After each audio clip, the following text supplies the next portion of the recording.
Hello everyone, welcome again in second part of chapter 2 microorganisms और सूक्ष्म जीव for class 8। आज की वीडियो में हम जानेंगे कि माइक्रो ऑर्गेनिज्म कहाँ और कैसी कंडीशंस में सरवाइव करते हैं और हमारे लिए ये कैसे बेनिफिशियल हैं। लास्ट वीडियो में हमने पढ़ा था कि जो माइक्रो ऑर्गेनिजम्स हैं वो 5 टाइप्स के हैं और उनके बारे में हमने बेसिक डिटेल को जाना था। अगर आपने उस वीडियो को नहीं देखा है तो उसका लिंक आपको डिस्क्रिप्शन बॉक्स में मिल जाएगा और वो वीडियो इस चैप्टर को समझने के लिए आपके लिए काफी बेनिफिशियल है। So now let's start. Where do microorganisms live? सूक्ष्म जीव कहाँ रहते हैं? Microorganisms may be single cell यानी एक कोशिक हो सकते हैं, लाइक बैक्टीरिया, कुछ जीवाणु, एल्गा, प्रोटोजोआ, ठीक है, शैवाल है प्रोटोजोआ का, लाइक एमीबा का एग्जाम्पल हमने पढ़ा था, तो सिंगल सेल्ड हो सकते हैं। और मल्टी सेलुलर यानी बहुकोशिकीय भी हो सकते हैं, जैसे एल्गा है, फंजाई है, ठीक है। They can survive under all type of environment, हर प्रकार के एनवायरमेंट में वो सर्वाइव कर सकते हैं, जीवित रह सकते हैं। Ranging from ice cold climate to hot spring, यानी बहुत ज़्यादा ठंड से लेकर बहुत ज़्यादा गर्म तक जो उष्ण जो एनवायरमेंट होता है उसमें भी वो सर्वाइव कर सकते हैं। And desert to marshy land, desert यानी मरुस्थल, ठीक है, and marshy land that is दलदल जो होती है उसमें भी वो सर्वाइव कर पाते हैं। They are also found inside the bodies of animals including humans. ये जो सूक्ष्म जीव हैं ये मनुष्य सहित अनेक सभी जंतुओं के शरीर के अंदर भी पाए जाते हैं। ये भी हम पहले कर चुके हैं कि हमारे शरीर के अंदर भी बहुत सारे जो है सूक्ष्म जीव वो हैं। और इवन हम हाथ धोने के बाद भी अगर हाथों पे देखेंगे माइक्रोस्कोप से तो हमारे हाथों पर तब भी छोटे छोटे सूक्ष्म जीव उपस्थित होते हैं।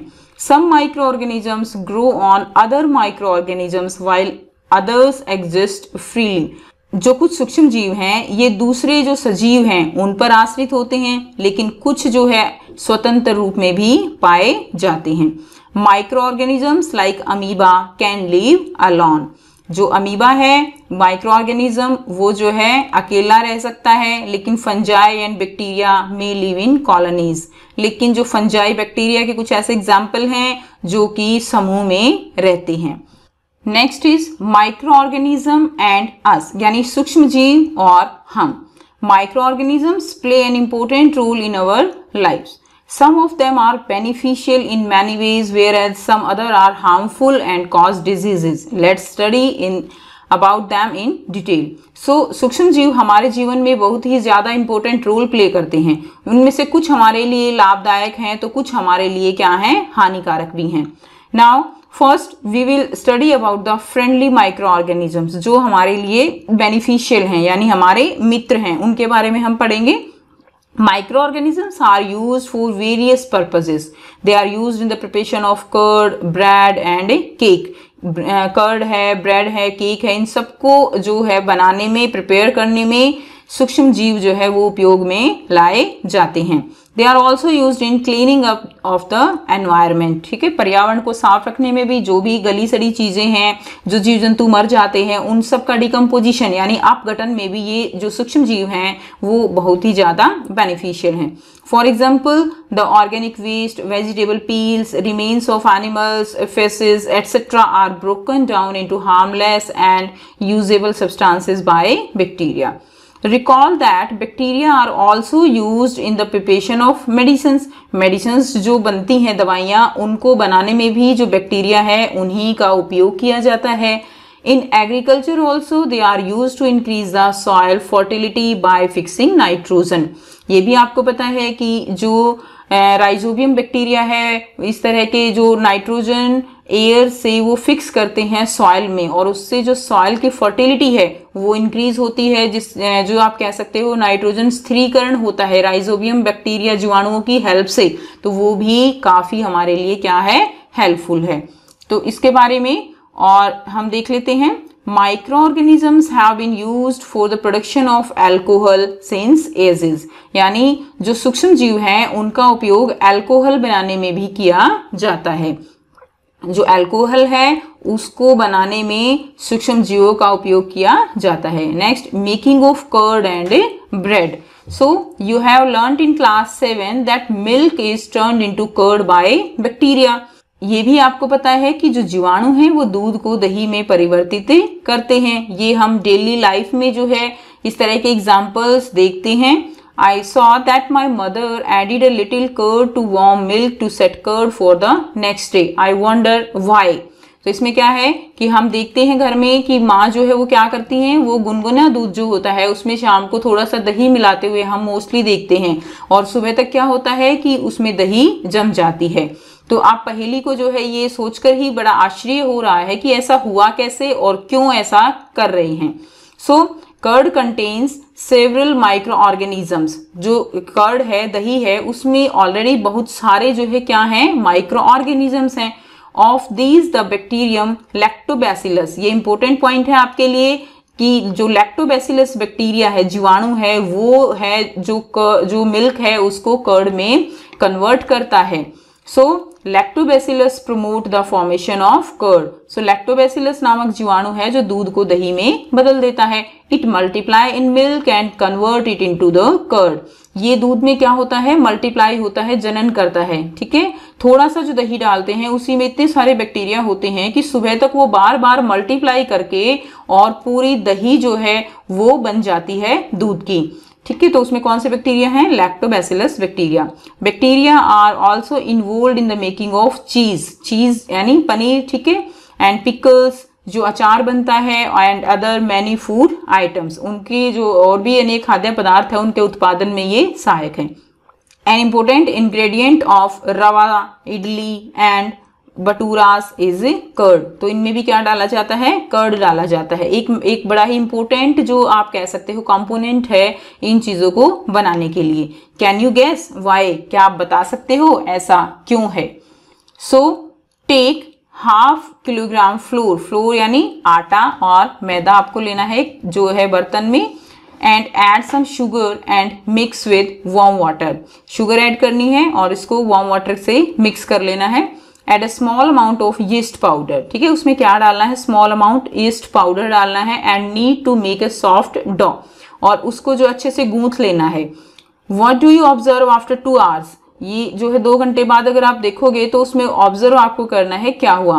Did you find the dough rising, आप जितना पहले आटा लगा के रखोगे वो आटा जो है क्या कर जाएगा, पहले की बजाय वो राइज कर जाएगा। ऐसा क्यों हुआ, ऐसा हुआ जो सूक्ष्म जीव है यीस्ट, उसके अंदर जो सूक्ष्म जीव है उनके कारण ये प्रोसेस हुआ है। नाउ यीस्ट ने क्या किया, yeast produces rapidly and produce carbon dioxide during respiration. Yeast में क्या है, ये माइक्रो ऑर्गेनिजम्स हैं, और इन्होंने जब रेस्पिरेशन किया, रेस्पिरेशन यानी जब श्वसन किया, तो श्वसन के दौरान कौन सी गैस निकली, वो गैस निकली कार्बन डाइऑक्साइड गैस, जिससे क्या हुआ कि जो गैस के बुलबुले बने। ठीक है, और वो बुलबुले जो है वो जो आटा लगाया हुआ है उसके अंदर फिल हो जाते हैं, और उससे जो उसका आयतन है, वॉल्यूम है, वो क्या हो जाता है, इंक्रीज कर जाता है। This is the basis of the use of yeast in the baking industry for making bread, pastries and cake. और यही प्रोसीजर जो ब्रेड इंडस्ट्री है, पेस्ट्रीज बनाई जाती हैं, केक बनाए जाते हैं, उसमें फॉलो किया जाता है। तो यहाँ पर ये काफ़ी इंपॉर्टेंट है आपके लिए कि यीस्ट जो है वो आटे को कैसे फुला देता है। तो यीस्ट के अंदर जो माइक्रो ऑर्गेनिजम्स हैं वो क्या करते हैं, यीस्ट में वो जनन करते हैं, उनसे कार्बन डाइऑक्साइड गैस निकलती है, वो गैस के बुलबुले वो जो है उस जो खमीर उठता है, खमीर के मैदे का आयतन बढ़ा देते हैं। Next is commercial use of micro organisms. Microorganisms are used for the large scale production of alcohol, wine and acetic acid. तो इससे जो है अल्कोहल यानी एक तरह से शराब जो है, एसिटिक एसिड यानी सिरका, ठीक है, वो सब भी किससे बनते हैं, माइक्रो ऑर्गेनिज्म से। Yeast is used for commercial production of alcohol and wine, and for this purpose yeast is grown on natural sugar present in grain like barley, wheat, rice and crushed fruit juices. यानी जो गेहूं, चावल और फलों के रस में जो प्राकृतिक जो शुगर होती है, ठीक है, जो नेचुरल शुगर प्रेजेंट है उसके अंदर, उसमें यीस्ट द्वारा अल्कोहल और शराब का उत्पादन किया जाता है। उससे जो है अल्कोहल तैयार होता है या शराब का उत्पादन इसके अंदर जो भी नेचुरल शुगर प्रेजेंट है उससे तैयार किया जाता है। तो ये कमर्शियल यूज आप कह सकते हो माइक्रो ऑर्गेनिजम्स का। Now activity 2.4, take a 500 ml beaker filled up to 3/4। ठीक है, आपको 500 ml का बीकर लेकर उसको 3/4 जो है किससे फिल करना है, with water. Dissolve 2-3 teaspoon of sugar in it, आपको इसमें शुगर डाल देनी है। Add half a spoon of yeast powder to the sugar solution, sugar solution में हाफ अ स्पून जो है क्या डालना है, यीस्ट पाउडर डालना है। Keep it covered in a warm place for 4 to 5 hours, जो थोड़ा सा उष्ण स्थान, आप गर्म स्थान कह सकते हो, वहां पर उसको 4 से 5 घंटे के लिए आपको रख देना है। नाउ स्मेल द सॉल्यूशन, ठीक है, आपको स्मेल करना है। Could you get a smell, तो क्या होगा, this is the smell of alcohol. As, क्यों हुई ये स्मेल, स्मेल किसकी है, एल्कोहल की। ठीक है, एल्कोहल क्या कैसे बनी, जो शुगर है that has been converted into alcohol by yeast, जो यीस्ट माइक्रो ऑर्गेनिजम्स हैं उन्होंने क्या किया, जो शुगर है उसको किस में कन्वर्ट कर दिया, उनको एल्कोहल में बदल दिया। And this process of conversion of sugar into alcohol is known as fermentation. और ये जो प्रोसेस है जिससे कि जो शुगर है वो किस में कन्वर्ट हो गया, एल्कोहल में कन्वर्ट हो गया, that this process is known as fermentation. ठीक है, इससे जो प्रोसेस है, ये परिवर्तन हुआ, ये प्रक्रिया है, ये क्या कहलाएगी, फर्मेंटेशन, या इसको हम क्या कहते हैं, किण्वन। ठीक है, तो आप इसको ध्यान रखना है कि फर्मेंटेशन क्या होती है, that is the process of conversion of sugar into alcohol. This process is known as किण्वन और फर्मेंटेशन। इसके बारे में सबसे पहले किसने बताया, Louis pasture.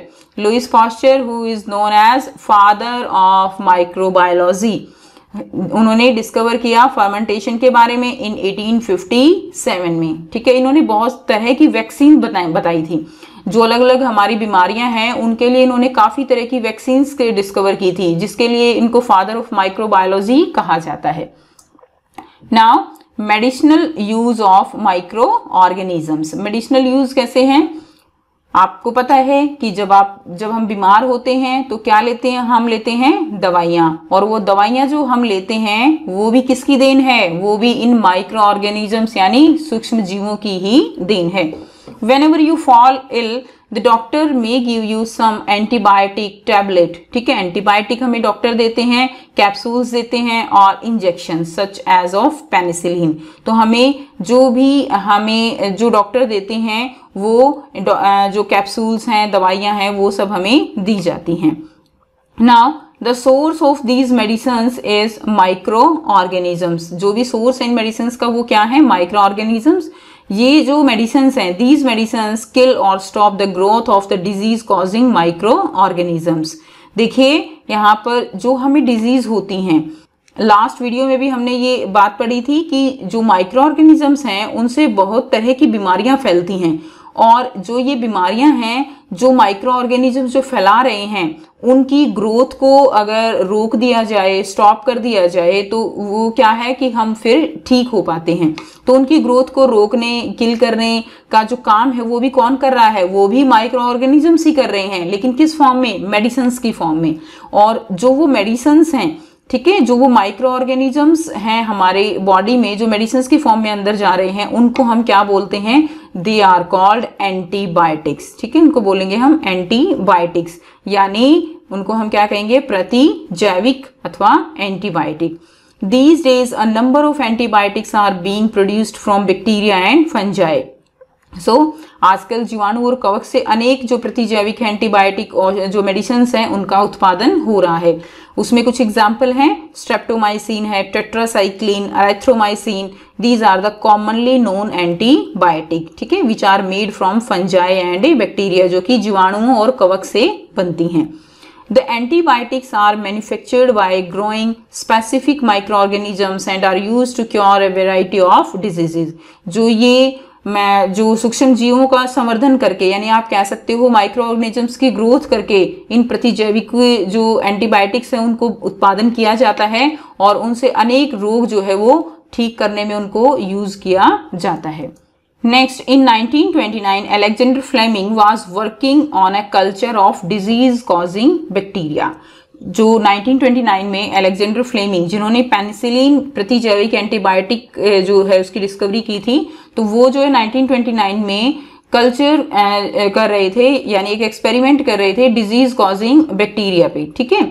Suddenly he found that the spores of little green mould in one of his culture plate. तो उन्होंने जो एक्सपेरिमेंट के लिए जो भी कल्चर प्लेट्स बनाई हुई थी, जो भी संवर्धन तस्त्री आप कह सकते हो बनाई हुई थी, एक में उन्होंने देखा कि क्या हुआ, he observe that the presence of mould, जिसमें मोल्ड क्या है यहाँ पे, फंजाई, ठीक है। एक प्लेट में माइक्रो ऑर्गेनिजम्स के साथ उन्होंने जो फंजाई रखी हुई थी उसमें देखा कि जो फंजाई है it prevent the growth of bacteria.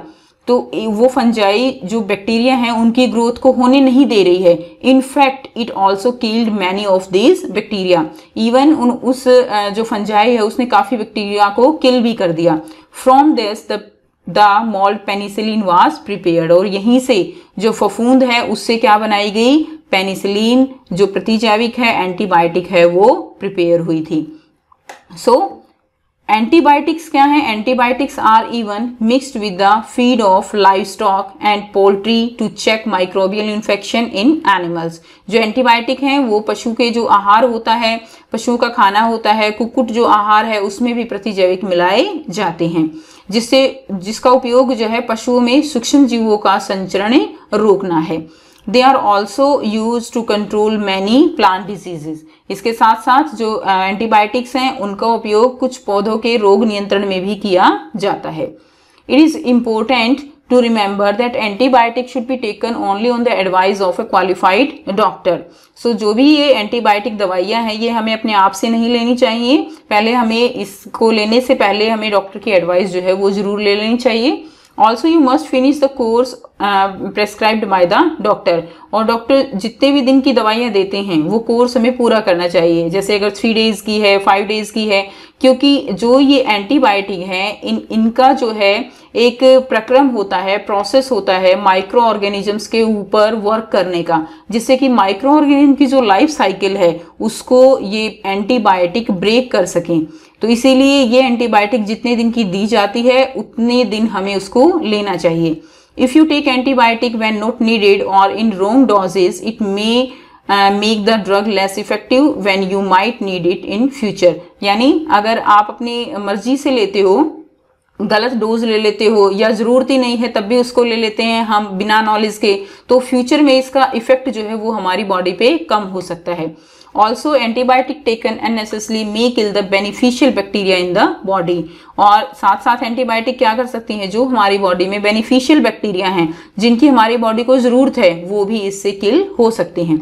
Antibiotics are not effective against cold and flu as these are caused by the virus. ये काफी इंपॉर्टेंट पॉइंट है आपके लिए कि जो एंटीबायोटिक हैं वो वायरल जो डिजीज होती हैं उनके ऊपर इफेक्ट नहीं करते। जो एंटीबायोटिक हैं वो केवल जीवाणु यानी जो बैक्टीरियल डिजीजेस होती हैं उन्हीं के ऊपर जो है वर्क करते हैं, उन्हीं के ऊपर इफेक्टिव हैं। लाइक कोल्ड है, फ्लू है, तो इनके ऊपर एंटीबायोटिक वर्क नहीं करेंगी। That's very important point for your question. Next is vaccine. ठीक है, वैक्सीन यानी टीकाकरण। ठीक है, वैक्सीनेशन जिसको हम टीकाकरण भी कहते हैं। Why are children in fact given vaccine. आप सबको पता है कि जो छोटे बच्चे होते हैं उनको टीके लगाए जाते हैं। ठीक है, सब बच्चे इसके बारे में जानते हैं कि अलग अलग जो अवधि है, समय है, उस पे छोटे बच्चों को उनका टीकाकरण किया जाता है। क्यों किया जाता है? When a disease carrying microbes enter our body, कोई भी जब सूक्ष्म जीव हैं, रोग जो फैलाते हैं वो हमारी बॉडी में एंटर करते हैं, the body produces antibodies to fight the invader. तो इसका क्या मतलब है बच्चों कि हमारी बॉडी एक तरह से एंटीबॉडी प्रोड्यूस करती है किसके खिलाफ? जो माइक्रोब्स, जो सूक्ष्म जीव हमारी बॉडी में एंटर करते हैं, उनसे लड़ने के लिए हमारा शरीर जो है वो प्रतिरक्षी उत्पन्न करता है ताकि बॉडी जो है उनसे लड़ सके, जिसको हम इम्यूनिटी कहते हैं। आपने ये वर्ड बिल्कुल सुना होगा कि आजकल जैसे कोरोना वायरस जो है इसके बारे में चल रहा है, तो इसमें क्या कहते हैं कि जिसकी इम्यूनिटी स्ट्रांग होगी वो इसको जो है एक तरह से फेस कर सकता है। तो यहाँ पर वही है कि हमारी बॉडी में कितनी कैपेबिलिटी है, किस तरह के जो वायरस है या डिजीज है उससे लड़ने की।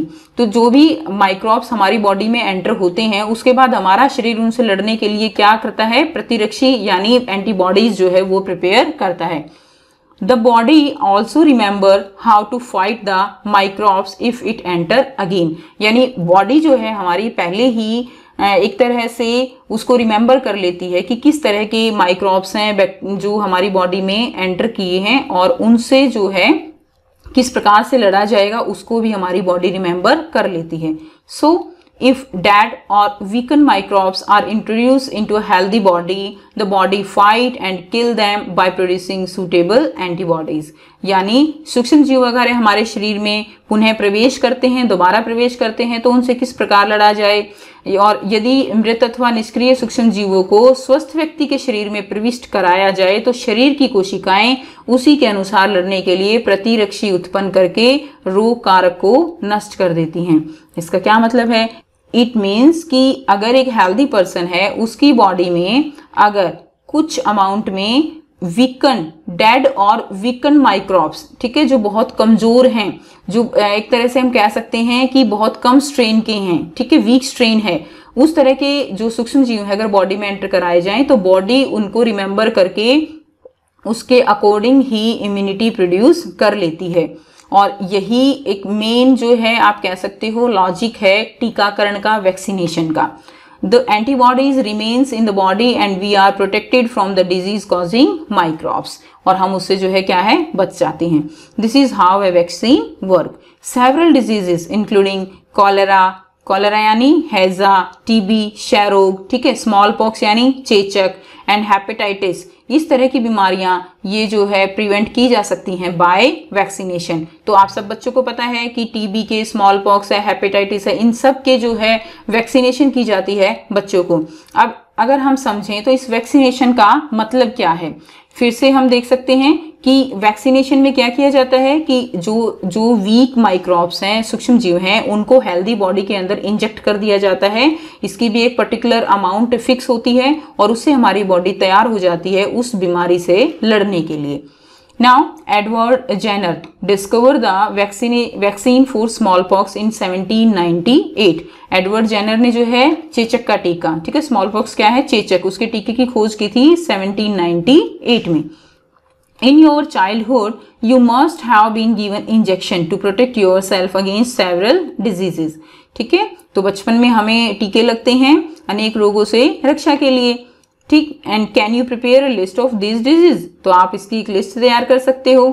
You may take help from your parents. It is essential to protect all childrens against this disease. Necessary vaccine are available in the nearby hospital. ये हॉस्पिटल्स जो हैं उनसे क्या है टीके लगते हैं। You might have seen the advertisement on TV and newspaper regarding protection of children against polio under pulse polio program. आपने देखा होगा कि पल्स पोलियो प्रोग्राम के नाम से जो है बहुत सारे विज्ञापन भी आपने देखे होंगे, एडवर्टाइजमेंट भी की जाती हैं। So polio drop given to children are actually a vaccine.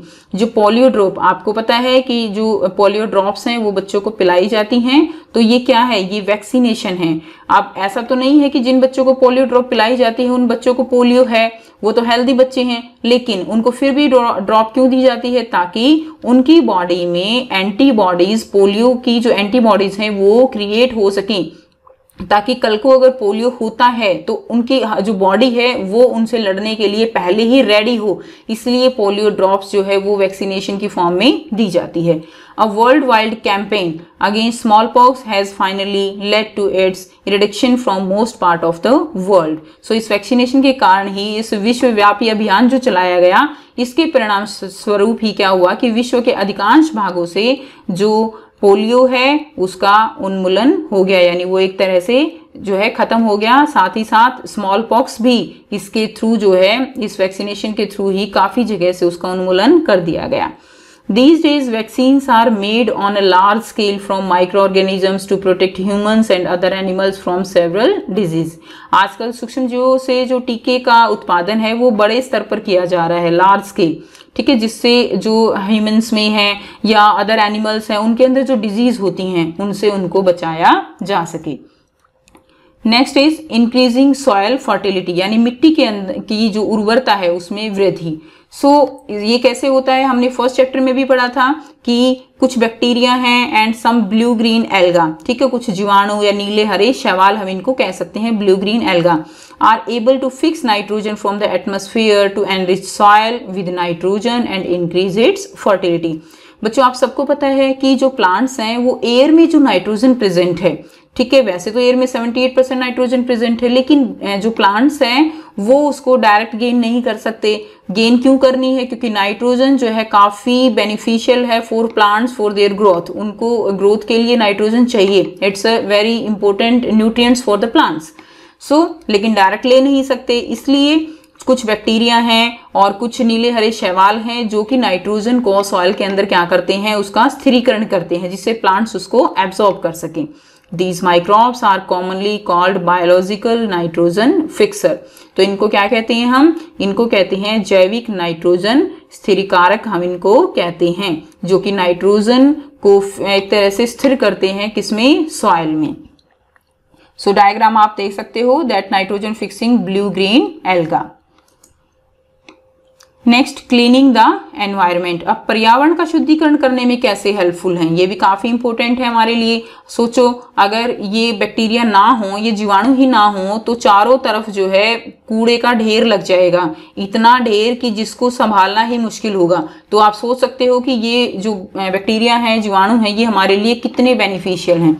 बूजो and Paheli had observe that the school gardener making manure, कि जो गार्डनर है, माली है, वो क्या है, वो मिन्योर बना रहे हैं, ठीक है। वो कैसे, they making manure along with their friends, they collected waste of plants, vegetables and fruits from nearby houses and gardens. तो उन्होंने क्या क्या इकट्ठा किया, उन्होंने जो वेस्ट प्लांट्स हैं, जो फल सब्जियां हैं, उनका कचरा है, ठीक है, पत्तियां हैं, उन सबको उन्होंने क्या किया, इकट्ठा किया। They put them in a pit meant for waste disposable, उन्होंने उसको क्या किया, उसको निपटाने के लिए एक गड्ढे में डाल दिया। पिट क्या होता है, गड्ढा।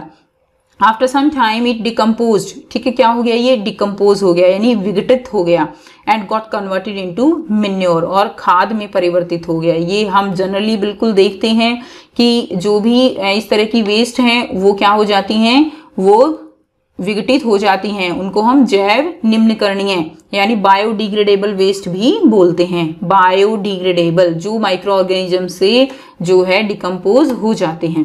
बूजो and Paheli wanted to know how this could happen. अब बूजो एंड पहेली जानना चाहते हैं कि ये हुआ कैसे, ठीक है। इसका आंसर भी वही है कि जो माइक्रो ऑर्गेनिजम्स हैं उन्होंने उसको डिकम्पोज कर दिया। टेक 2 pots एंड फिल, अब हम एक्टिविटी देख लेते हैं 2.5। Take 2 pots and fill each pot half with soil. आपको 2 pot लेने हैं गमले और उनको जो है आधा मिट्टी से भर लेना है। Mark them A and B mark करना है। Put plant waste in pot A and things like polythene bag, empty glasses, bottle, broken plastic toys in pot B. तो आप देख सकते हो ए में जो है प्लांट वेस्ट फिल करने हैं और दूसरा जो पोट है आपको उसमें पॉलिथीन बैग्स और ये इस तरह की चीजें डालनी है जो बायोडिग्रेडेबल नहीं है, नॉन बायोडिग्रेडेबल हैं, ठीक है।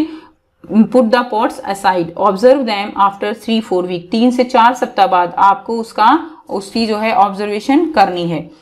Now do you find any differences in the content of the 2 pot. आप दोनों में क्या डिफरेंस जो है आप दिखाई देगा। If so, what is the difference? You will find that plant waste in pot A has been decomposed, ठीक है। जो A में जो भी आपने plant waste लिए थे वो क्या हो गए, उनका decomposition हो गया। How could this happen? ये कैसे हुआ? The plant waste has been converted into manure by the action of microbes। जो माइक्रो ऑर्गेनिज्म है, सूक्ष्म जीव हैं, उनके एक्शन के कारण जो प्लांट वेस्ट हैं वो मेन्योर में कन्वर्ट हो गए, उनका खाद बन गया। The nutrients released in the process could be used by the plants again। अब जो nutrients प्लांट के अंदर जो ऑलरेडी nutrients थे उनको मेन्योर की फॉर्म में जो प्लांट्स हैं वो दोबारा उसको यूज कर सकते हैं। Did you notice that in pot B, the polythene bags, empty glasses, bottle and broken toy parts did not undergo any such change? उनमें कोई चेंज नहीं होगा क्योंकि वो नॉन बायोडिग्रेडेबल है। The microbes could not act on them, ठीक है, micro organism उनको जो है डिकम्पोज नहीं कर पाए। and convert them into the manure. You often see large amount of dead organic matter in the form of decaying plants and sometimes dead animals on the ground. हम देखते हैं कि जो डेड ऑर्गेनिक मैटर है, ठीक है, plants हैं, animals हैं, वो जो है कुछ टाइम बाद क्या हो जाते हैं, डिकम्पोज हो जाते हैं, यानी अपघटित हो जाते हैं. They disappear after some time. This is because the microorganisms decompose dead organic waste of plant and animal, converting them into the simple substances.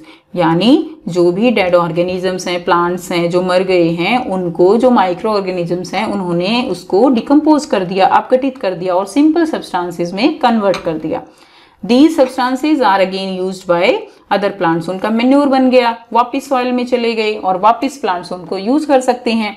Thus, microorganisms can be used to degrade the harmful and smelly substances and thereby clean up the environment. तो जो ये microorganisms हैं, they can be used to degrade the harmful, जो भी harmful substances हैं और जिनसे smell produce होती है, उन सब को डिकम्पोज करके जो हमारा पर्यावरण है, एनवायरनमेंट है, उसको क्लीन करते हैं. सो ये हमारे लिए क्या है कि बहुत ज़्यादा बेनिफिशियल है. सो नेक्स्ट वीडियो में हम यहीं पे स्टॉप करते हैं एंड नेक्स्ट वीडियो में हम पढ़ेंगे हानिकारक सूक्ष्म जीवों के बारे में, यानी हार्मफुल माइक्रो ऑर्गेनिजम्स. अभी जो है हमने पढ़ा है कि जो माइक्रो ऑर्गेनिजम्स हैं वो हमारे लिए किस तरह से बेनिफिशियल हैं, और आई होप आपको टॉपिक क्लियर हो गया है कि माइक्रो ऑर्गेनिजम्स हमारे डेली लाइफ में कितने ज़्यादा बेनिफिट जो है हमें होता है उनसे. तो ये सब आपको क्लियर हो गया होगा. So thanks for watching the video and thanks for your attention.